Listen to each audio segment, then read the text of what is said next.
राष्ट्रिय प्रजातन्त्र पार्टीको प्रतिबद्धता पत्र स्थानीय तह निर्वाचन 2079।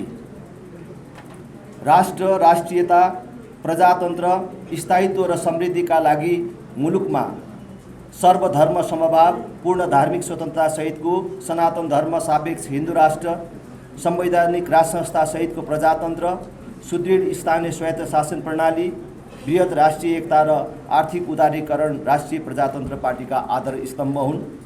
मुलुकको गौरवपूर्ण इतिहास, धर्म, संस्कृति, परम्पराको जगेर्ना गर्दै सबै हाम्रै जीवनकालमा सबल, समृद्ध र नवीन नेपाल निर्माण गर्न सम्भव छ भन्दै राष्ट्रिय प्रजातन्त्र पार्टी राष्ट्रिय राजनीतिको विकल्पसहित खडा भएको छ। परम्परागत रूपमा चलिआएका मूल्य मान्यतालाई निरन्तरता दिँदै सो मान्यतामा समयानुकूल सुधार गर्दै जाने विषयमा राप्रपा प्रतिबद्ध छ। राष्ट्रिय प्रजातन्त्र पार्टीले शिक्षा, स्वास्थ्य, कृषि, भौतिक पूर्वाधार विकास निर्माण लगायत स्थानीय साधन स्रोत परिचालन र रोजगारी सिर्जना लगायतका विषयलाई उच्च प्राथमिकता दिनेछ भने भ्रष्टाचारमा शून्य सहनशीलताको नीति अवलम्बन गर्नेछ।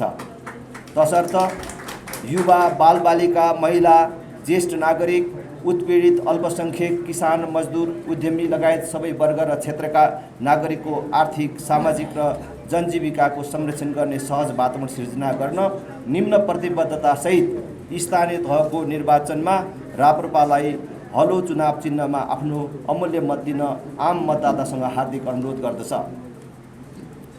सुशासन, भ्रष्टाचार मुक्त स्थानीय तह, जनतालाई निष्पक्ष र छिटो छरितो सेवा, चुनाव जितेको 6 महिनाभित्र विपन्न परिवारको पहिचान गर्ने, 6 महिनाभित्र सबै स्थानीय ऐनहरूको निर्माण तथा परिमार्जन गर्ने।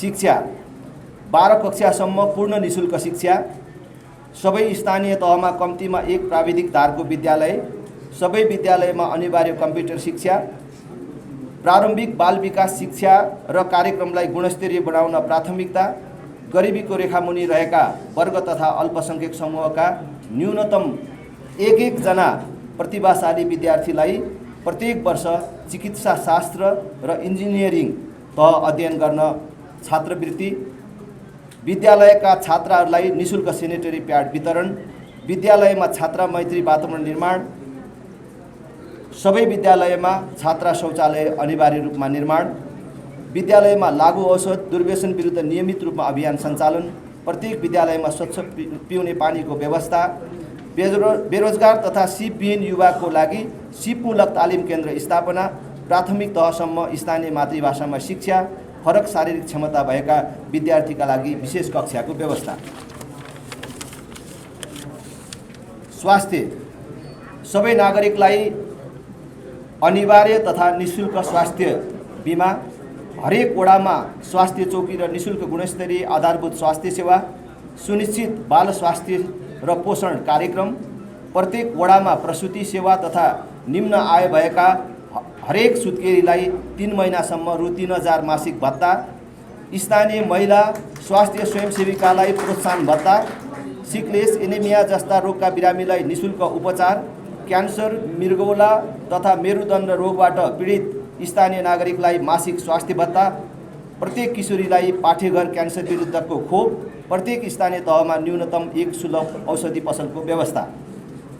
कृषि तथा पशु, कृषि उद्योगमा स्थानीय रोजगार प्रवर्धनलाई प्रथम प्राथमिकता, निर्यातमूलक कृषिजन्य उत्पादनमा प्राथमिकता, कृषि उत्पादनको सुरक्षित भण्डारणका लागि चिस्यान भण्डार, 1 वडा 1 उत्पादनको अवधारणालाई प्राथमिकता, कृषिजन्य वस्तुको बजार तथा उचित मूल्य सुनिश्चित गर्न, थोक तथा हाट बजारको विस्तार र व्यवस्थापन, स्थलगत निरीक्षणको आधारमा व्यावसायिक कृषि, पशुपन्छी, मत्स्य पालन लगायत अन्य कृषिजन्य व्यवसायमा अनुदान, कृषि सहकारी मार्फत उन्नत बिउ बिजनको उत्पादन, प्रवर्धन र वितरणमा प्रोत्साहन, किसानको उपज बेच्ने सहकारीलाई अनुदान, सामूहिक खेती गर्ने समूहलाई अनुदान, सहज र सुपथ मूल्यमा कृषि मल र आधुनिक कृषि औजारको लागि अनुदानको व्यवस्था, सामुदायिक रूपमा सतह, भूमिगत र लिफ्ट सिँचाइलाई उच्च प्राथमिकता र कृषि कार्यको विद्युत शुल्कमा अनुदान, किसानको खेतमा बिजुली, उब्जाउ जमिन बाँझो नरहने व्यवस्था,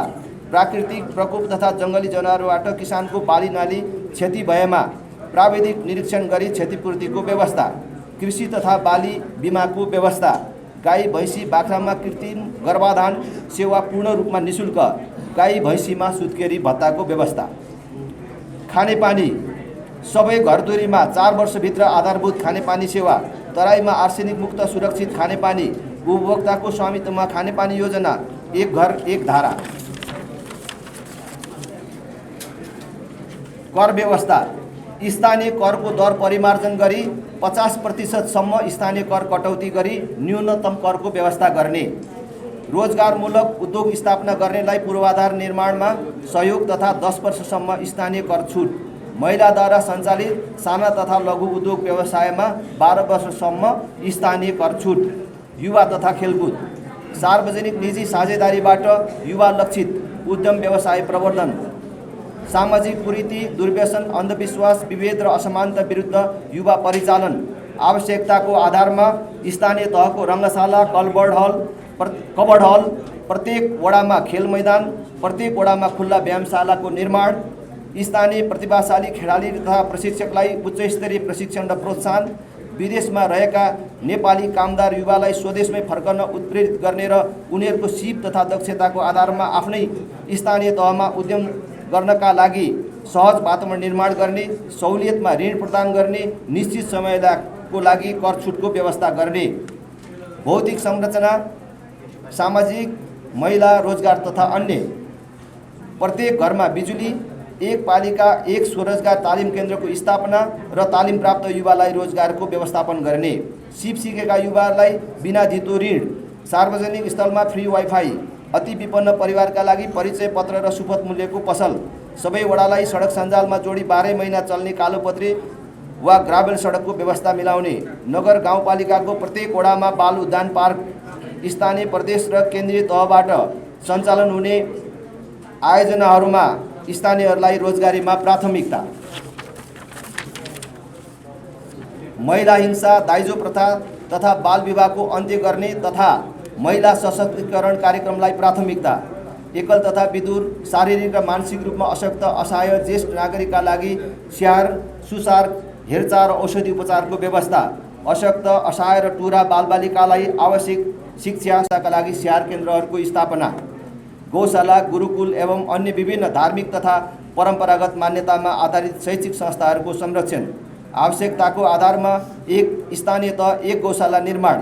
सबै प्रकारका ऐतिहासिक, पुरातात्विक र धार्मिक तथा पर्यटकीय क्षेत्र तथा संरचनाहरूको संरक्षण र प्रवर्धन। स्थानीय कला तथा संस्कृतिको संरक्षण र प्रोत्साहन। ज्येष्ठ नागरिकलाई देशभित्र निःशुल्क धार्मिक यात्राको व्यवस्था। सबै प्रकारका जातीय छुवाछुत र भेदभावको पूर्ण रूपमा अन्त्य गर्ने। सबै ज्येष्ठ नागरिकहरूले प्राप्त गर्ने सेवा सुविधा घर दैलोमा नै पुर्याउने व्यवस्था। प्रत्येक महिनाको एक पटक सबै ज्येष्ठ नागरिकहरूलाई घर दैलोमा नै आधारभूत स्वास्थ्य परीक्षणको व्यवस्था। सामुदायिक वनहरूलाई उपभोक्ताको आय आर्जनसँग जोड्ने र व्यवस्थित गर्ने। भूमिहीन तथा घरबारविहीन नागरिकहरूको लागि एकल तथा सामूहिक आवासको व्यवस्था। स्थानीय पर्यटन विकासलाई प्राथमिकता दिई होमस्टे सञ्चालनको लागि निर्व्याजी ऋण र तालिमको व्यवस्था। स्थानीय कलाकारको प्रतिभालाई अभिवृद्धि गर्न प्रोत्साहन गर्ने।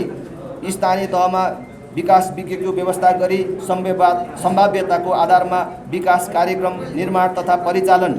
न्यूनतम एक कार्यकाल नयाँ सवारी साधन खरिदमा रोक।